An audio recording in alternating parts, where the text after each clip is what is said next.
యేసు రక్తమే జయం పరిచర్య ప్రైజ్ ద లార్డ్. ఏప్రిల్ 23వ తేదీ 2024. ఈరోజు దేవుని వాక్యము, వారిలో ఒంటరి అయిన వాడు 1000 మంది అగును, ఎన్నికలేని వాడు బలమైన జనమగును. యెహోవానగు నేను తగిన కాలమున ఈ కార్యమును త్వరపెట్టుదును. యెషయా గ్రంథం 60వ అధ్యాయం 22వ వాక్యము.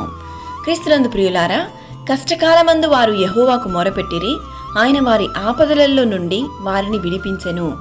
అలసి ఉన్న వారి ఆశను తృప్తిపరచుదును, కృషించిన వారినందరినీ నింపుదును అని దేవుని వాక్యం సెలవిస్తున్న విధముగా ఈరోజు ఈ వాక్యం వింటున్న ప్రియ సహోదరి సహోదరులారా, నీ జీవితం ఒంటరితనంలోనూ వేదనలోనూ అందరి ద్వారా చేయి విడువబడిన స్థితిలో ఉన్నదా?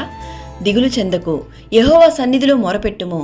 మన ప్రార్థనలకు జవాబిచ్చే దేవుడు నీ పక్షంగా ఉంటే నీవు దేనిని బట్టి భయపడకుము. మిమ్మును అనాథలుగా విడువను, మీ యొద్దకు వత్తును అని దేవుని వాక్యాన్ని మీరు మరచిపోకండి. ఎన్నికలేని నిన్ను బలమైన జనముగా మార్చును. ఎన్నో రోజులుగా నీవు దేవుని సన్నిధిలో ప్రార్థించి ఎదురు చూస్తున్న కార్యములను ఆయన తగిన కాలమున నీ కార్యములన్నిటినీ త్వరపెట్టును, నిన్ను ఆశీర్వదించును, నీ కన్నీటిని నీ దుఃఖాన్ని సంతోషంగా మార్చును.